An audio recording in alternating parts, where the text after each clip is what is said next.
FNMs? FNMs? Let's hear it one more time. FNMs.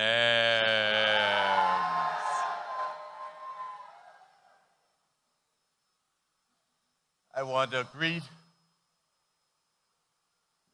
not only our leader, Mr. Michael Pintard, who is our Prime Minister in waiting, leader. I want to salute our outgoing Deputy Leader, K. Peter Turnquest, and to say publicly that I, Ruben Rahming, am proud of the service that you render and that your signature is on every good achievement we had done over the years. Whether your name is called directly, you know within your heart, and many of you who served in our cabinet, the work that you would have done. I salute you, K. Peter Turnquest. Our former Prime Minister, Dr. Hubert Minnis, and his work. And in his absence, our former Prime Minister, Hubert Ingram, I salute you. MCMs and my fellow Bohemians, good evening to you all. I believe in heritage. I believe when we lose track of where we come from, we're going to find ourselves in the same bondage of Egypt that we fought so hard to be liberated from. So we must always take a note from our past to remind us from whence we came. You cannot chart a course in a new direction without having a foot in your current location in order to calculate where you're going. Success, as with the calling of a man, is not random. It is called providence. Just like our island, it is called New Providence. We are destined to be a great nation, but we must be led by the right people with the right heart.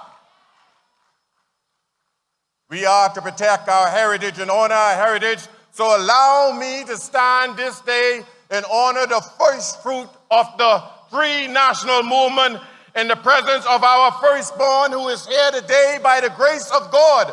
Would you stand to your feet? Maurice Moore, let's give him a round of applause.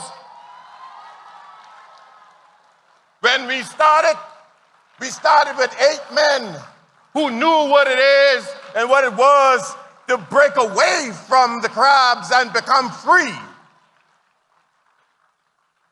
But I remember, as with the 1 minute mile, when they said that the 1 minute mile could never be achieved until one day, one man broke that glass ceiling. And in the person of our firstborn, he was the first freedom fighter to break through the carapace, which is the shell of the PLP, after 25 years, and prove to us that we can be victorious. So, sir, we honor you.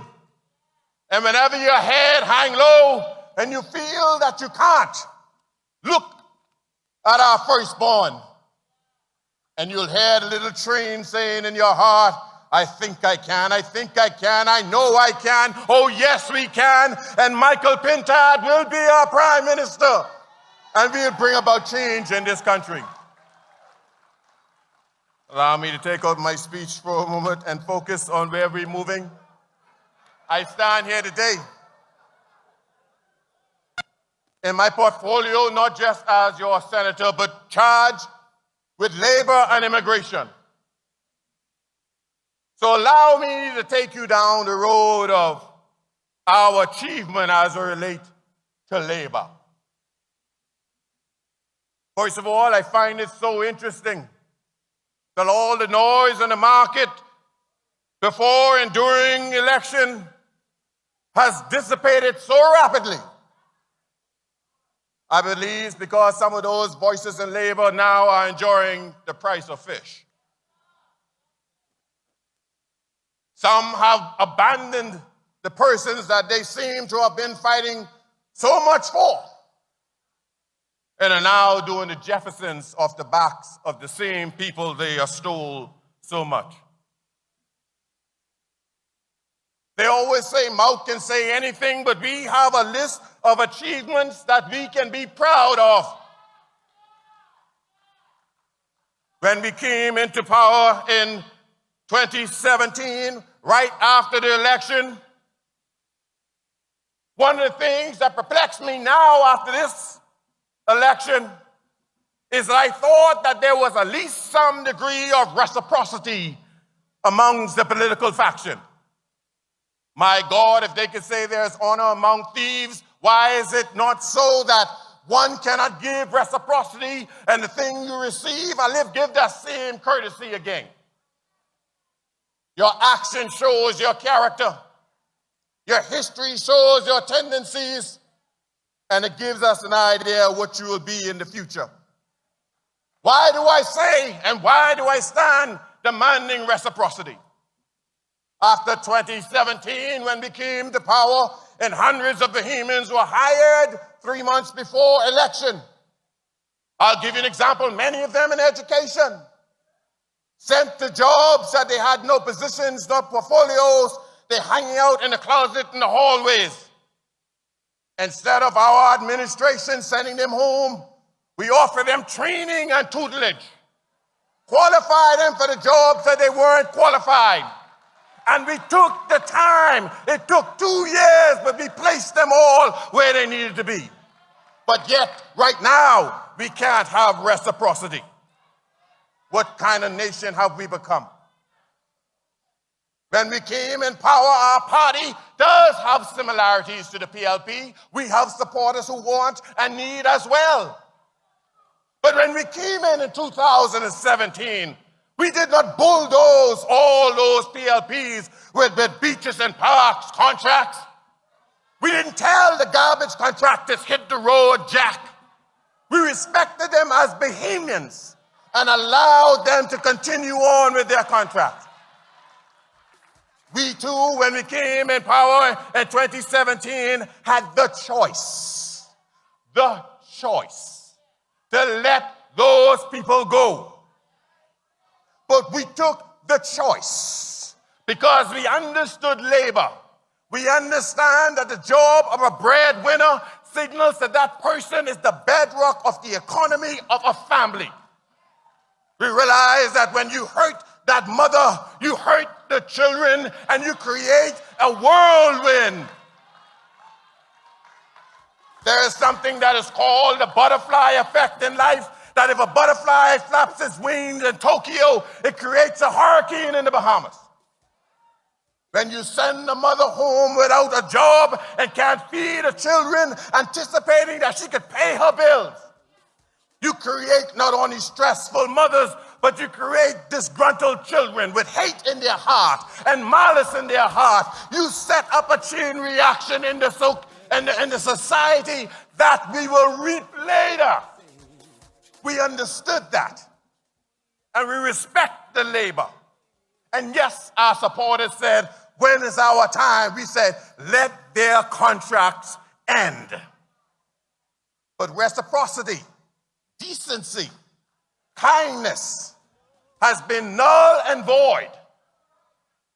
For now, it seems as if the highest card we could carry, which is a Bahamian passport, is now trumped by a political logo. I want to remind you FNMs, and I will say to you PLPs, none of our organizations trumps our Bahamian hood. We are the heirs and the successors of this Commonwealth. Judge us by our standards. Let us prove we cannot do the job before you let us go. Don't judge us by a color. I'll remind you of something. If you cut a PLP or you cut an FNM, we all bleed red. We must understand that labor and a job is not simply just some money in somebody's pocket. It destroys the ecosystem of the bedrock of any society, and that is the family. We didn't act that way in 2017. Why are we experiencing it now, today? It cannot be common practice. It has to be a disposition of the current administration's heart. That is wrong on all levels, in the sight of God and in the sight of man.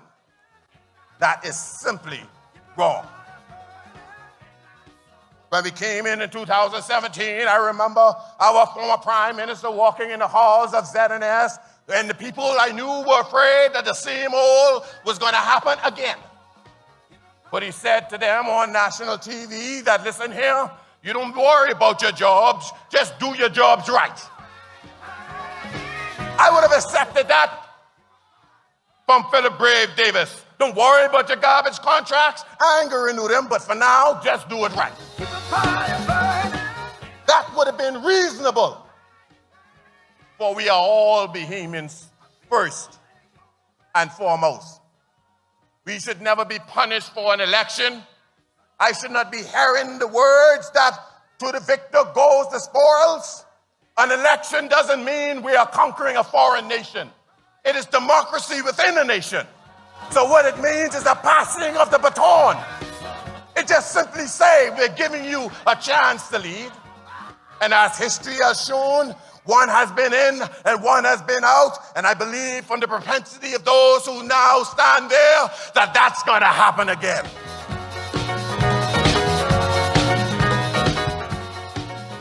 FNMs, we have been good to labor.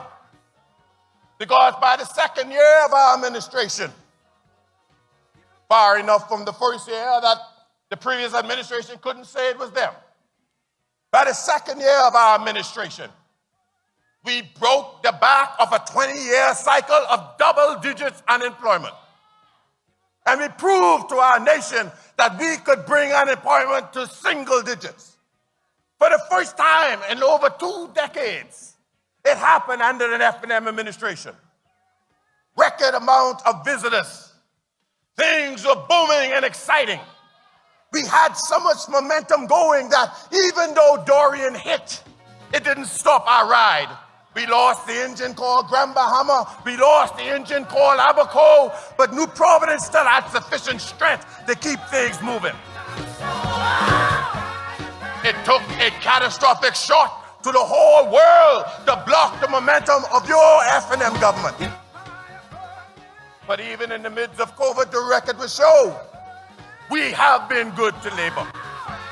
We understand your job makes you the breadwinner, the God of your home, and the source of your family. So even though years in our country, they stated that stress the need to downgrade the civil servants, to reduce the number in the civil service. They spoke about the lack of productivity in the civil service. And how we can't keep running a bloated civil service. We didn't take the excuse that this was the time that we could lay people off and justify it because of the truth of COVID. When our country lost 75% of its gross domestic product instantaneously. We didn't touch the revenue and the income of your families because we realized that if we cannot control the global economy as a government, we must do all we can to keep the economy of your home as stable as we can. So no matter how you feel or how upset you may have been, the fact which is stubborn and the truth which is in your face is that we did not lay off our civil servants. We didn't send them a note saying, we're going to have to cut back your salary. Although they were home for days and weeks and months, they had peace of mind because we understand how a man feels when he can't feed his child. Or how a mother feels when she don't know where ends meet is coming from. We did that for the civil service that was in our power.